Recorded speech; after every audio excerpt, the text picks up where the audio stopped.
Hi friends, welcome to Srilakshmi kitchens. ఈరోజు మనం బీరకాయ పచ్చెనపప్పు కర్రీ ఎలా చేయాలో చూద్దాం. ముందుగా అరకేజీ బీరకాయలు తీసుకొని పీలర్తో తొక్క తీసి ముక్కలుగా కట్ చేసుకోవాలి. దానిలోకి 2 పచ్చిమిర్చి అలాగే ఒక ఉల్లిపాయ పెద్దది ఇలా సన్నగా కట్ చేసుకొని పక్కన పెట్టుకోవాలి. స్టవ్ ఆన్ చేసుకొని ప్యాన్ పెట్టుకొని దానిలోకి 2 స్పూన్స్ ఆయిల్ వేసుకోవాలి.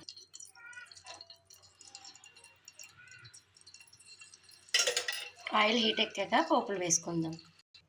ఆయిల్ హీట్ ఎక్కాక దీనిలోకి 1 స్పూన్ పోపులు, 1 ఎండుమిర్చి. పోపులు మనకు వేగుతున్నప్పుడు ముందుగా కట్ చేసి పక్కన పెట్టుకున్న పచ్చిమిర్చి అలాగే ఆనియన్స్ కూడా వేసుకుందాం. ఈ 2 కొంచెం దోరగా అయ్యేలాగా వేయించుకుందాం.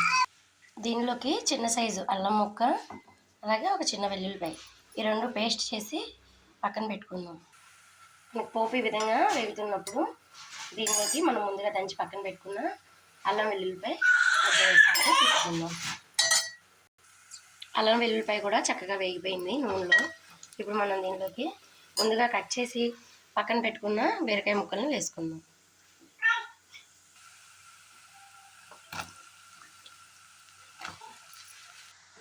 ఒక గంట ముందు కడిగి నానబెట్టుకున్న పచ్చిశనగపప్పు ఇప్పుడు దీనిలో వేసుకుందాం.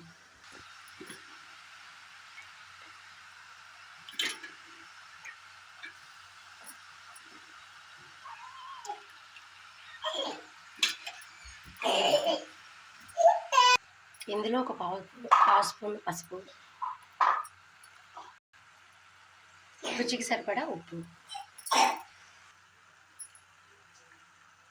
దీనిలోకి 1½ స్పూను కారం,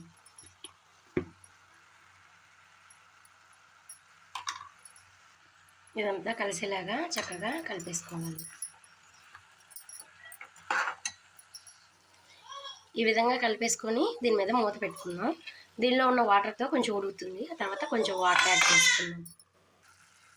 ఈ విధంగా దానిలో ఉన్న వాటర్ అంతా బయటకు వచ్చేసింది.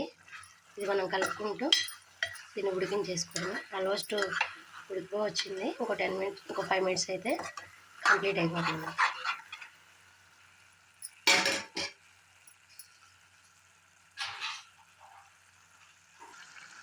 బీరకాయ చక్కగా ఉడికిపోయిందండి. ఈ విధంగా దీనిలో వాటర్తోనే మనకి సరిపోయింది, వాటర్ ఎక్కర్లేదు.